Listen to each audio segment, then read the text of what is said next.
Hello friends, आप सबका स्वागत है लाइफ साइंस कैफ़े में। आई होप आप सब अच्छे होंगे। दिवाली मना के बहुत मज़ा आया होगा, आपकी पसंद की दिवाली रही होगी।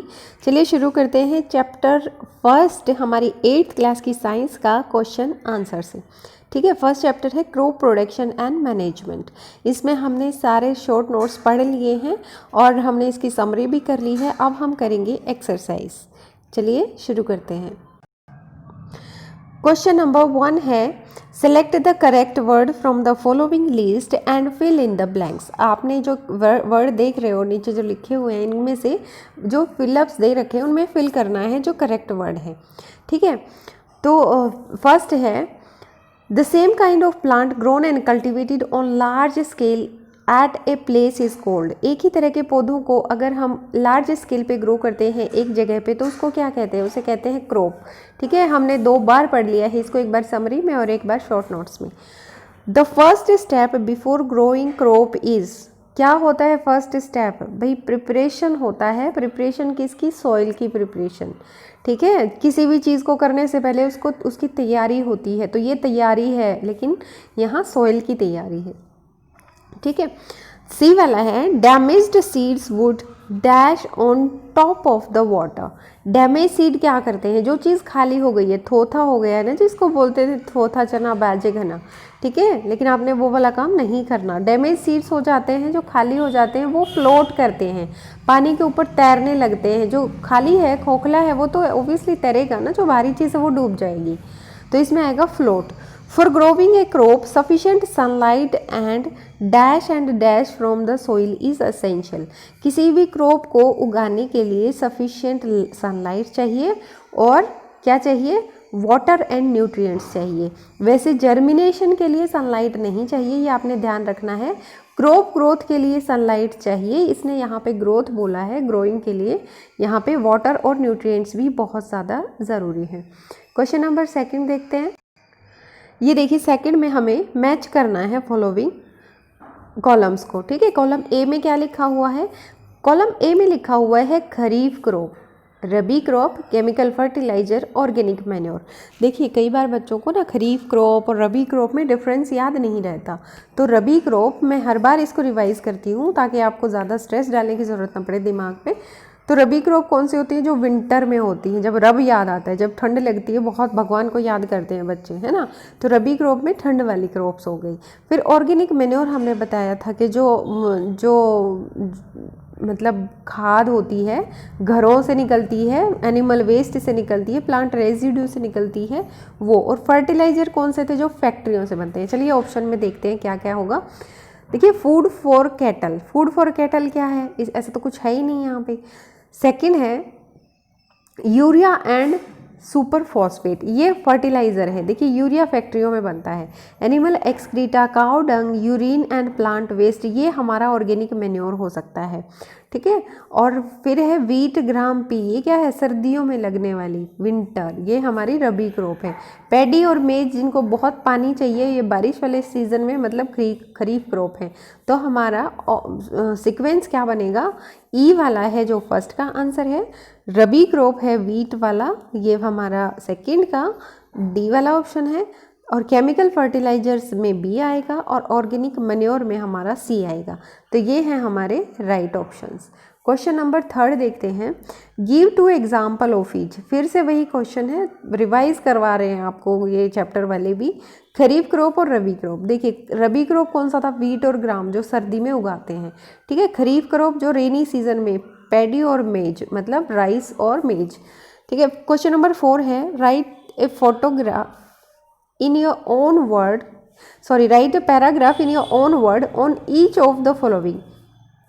आपने इनके ऊपर एक पैराग्राफ लिखना है।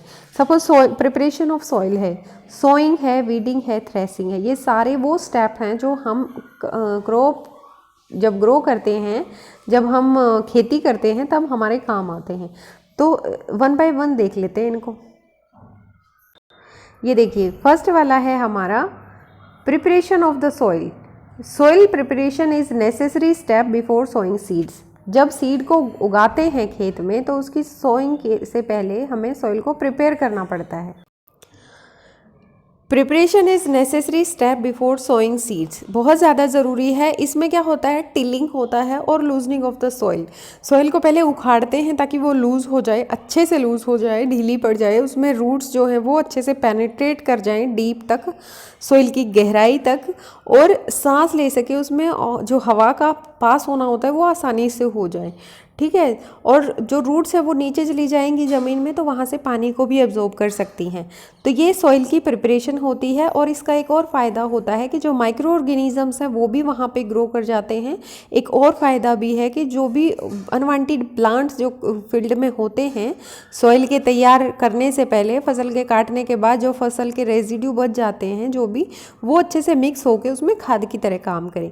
तो इससे सॉइल प्रिपरेशन कहते हैं। ठीक है, सेकंड है सोइंग। सीड का जो बोना होता है उसमें क्या किया जाता है, जो process of putting seed into the soil is called sowing. जो सीड को हम मिट्टी में रखते हैं उसे ही सोइंग बोलते हैं।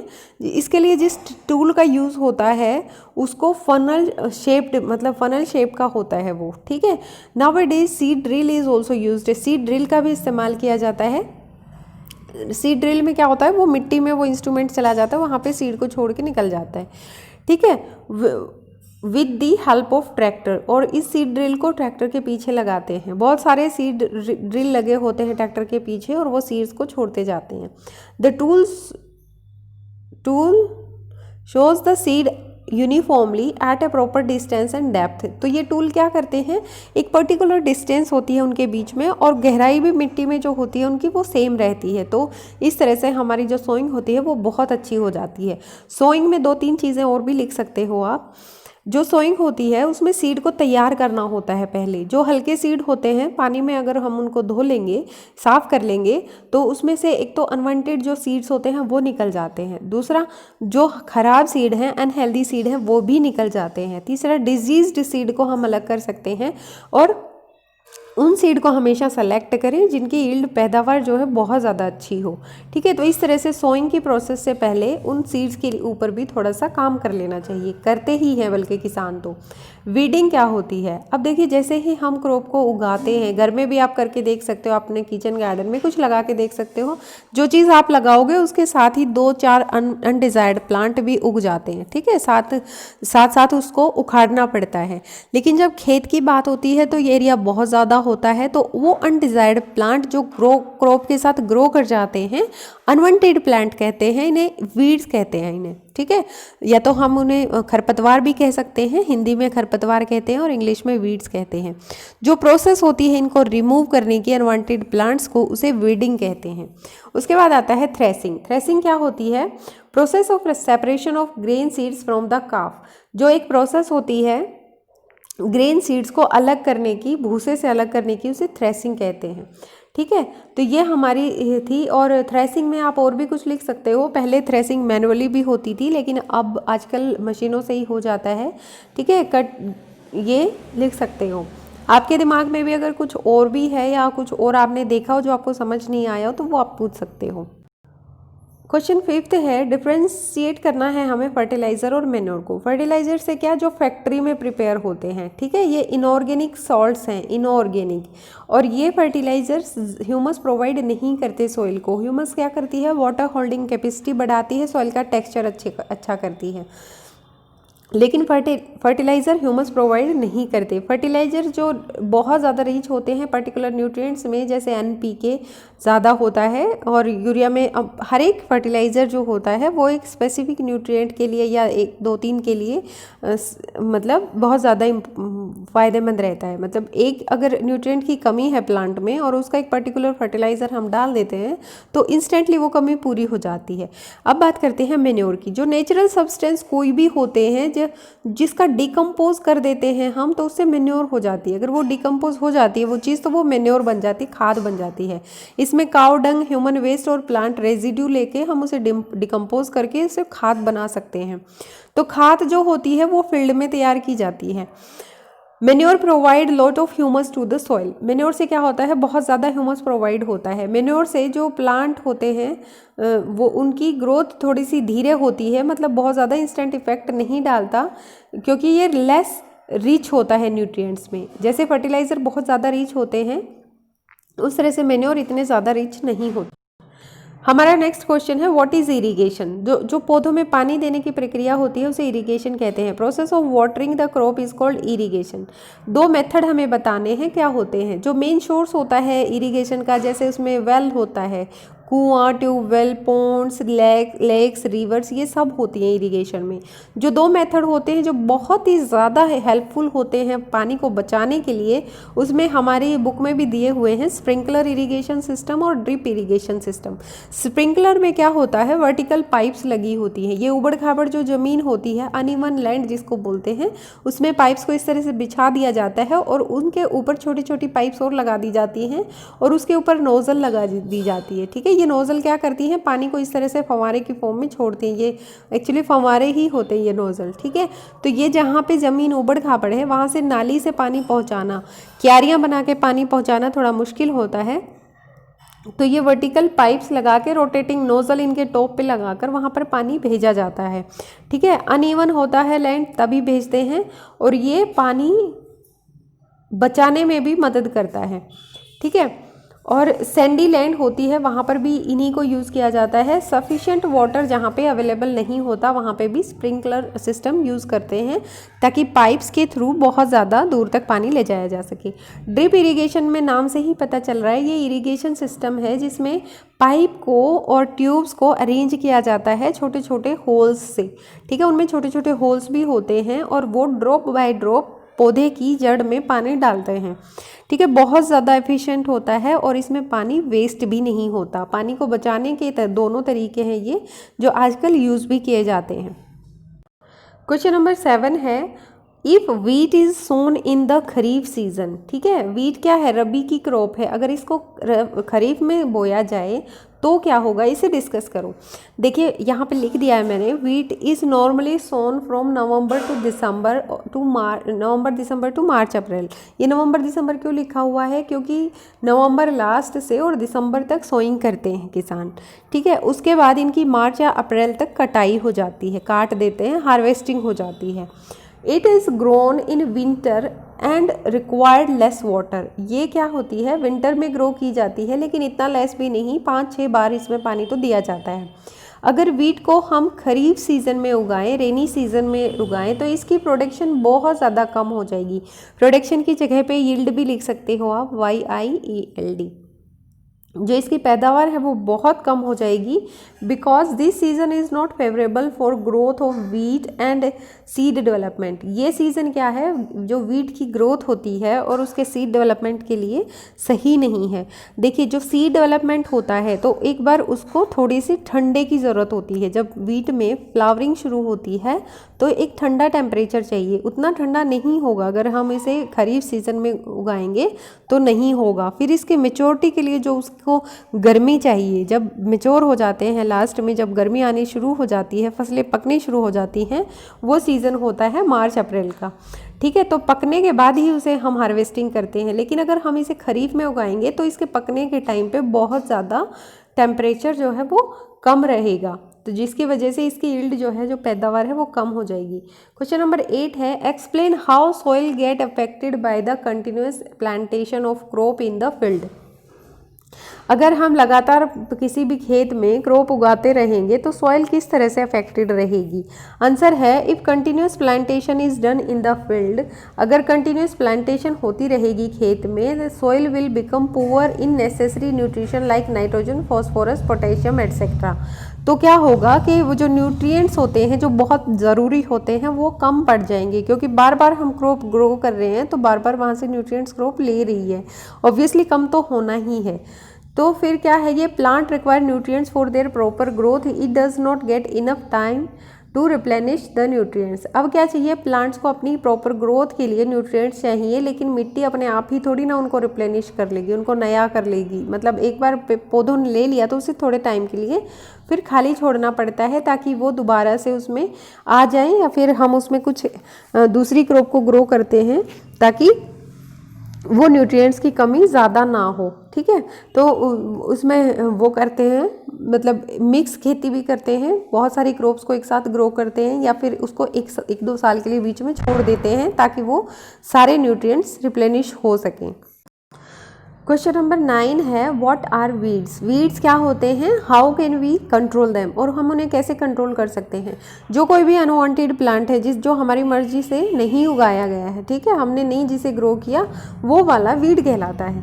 ठीक है, जो क्रॉप के साथ उग जाते हैं बहुत सारे पौधे, उन्हें वीड कहते हैं। Growth of the weed can be controlled by following veg. किस तरह से हम वीड की जो ग्रोथ है उसको कंट्रोल कर सकते हैं। सबसे पहले टिलिंग। टिलिंग क्या होती है, turning the soil to control for weed and pest to prepare for seedling. जो मिट्टी है हम उसको उखाड़ देते हैं ताकि जो वीड है वहाँ पे जो ग्रो कर रहे हैं वो भी उखड़ जाएं, मिट्टी में दब जाएं, और जो पेस्ट होते हैं, जो कोई भी वहाँ पे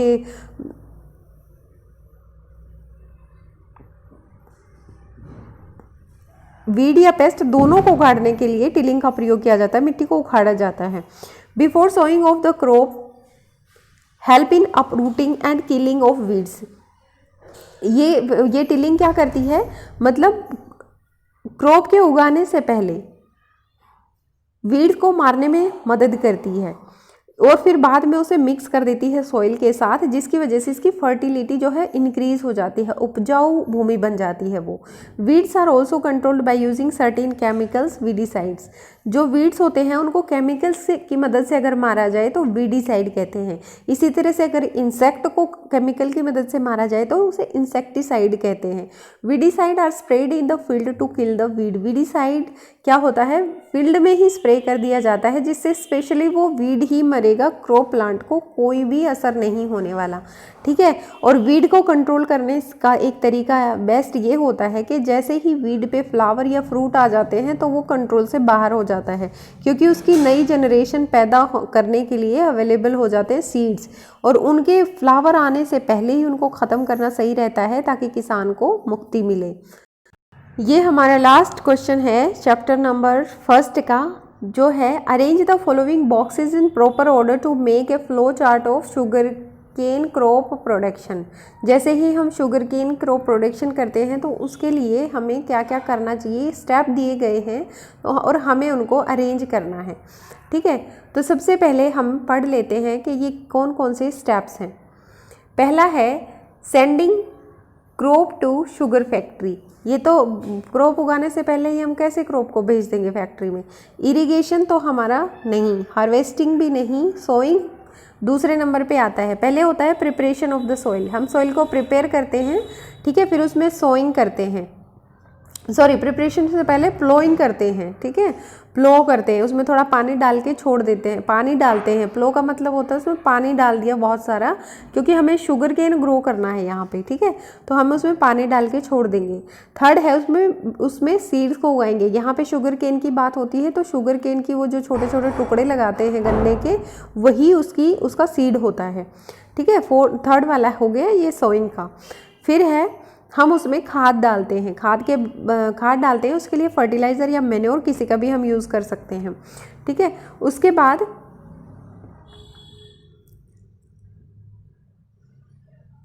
खाद डालने के बाद हमने पानी का बताया था कि उसको एब्जॉर्ब करने के लिए उसे इरिगेशन की ज़रूरत होती है, इरिगेट करते हैं फील्ड को। फिर उसके बाद आता है हार्वेस्टिंग करना। जब वो क्रॉप ग्रो कर जाती है, अच्छे से मेच्योर हो जाती है, तो हम उसे काट लेते हैं और फिर उसे फैक्ट्री में भेज देते हैं। यहाँ पे जो लास्ट स्टेप है वो फैक्ट्री में भेजना है, ताकि किसान ने जितनी अब तक मेहनत की है उसको बेनिफिट हो जाए। इस चैप्टर में सिर्फ 10 ही क्वेश्चन थे, और उसके बाद हम करेंगे जो आपके एक्स्ट्रा दिए हुए होते हैं NCERT की बुक्स में, वो वाले क्वेश्चन ज़रूर हम करेंगे ताकि हमारी नॉलेज है वो अच्छे से बनी रहे। ठीक है, और वो क्वेश्चन करने ज़रूरी भी हैं, क्योंकि जो नॉर्मली होता है क्लास में उसको नहीं करवाते, लेकिन हम लोग यहाँ पे करेंगे। नेक्स्ट वीडियो में आप देख लेना। Okay, till then have a happy day, enjoy कीजिए और पढ़ाई कीजिए। पढ़ाई है तो सब कुछ है। Thank you once again.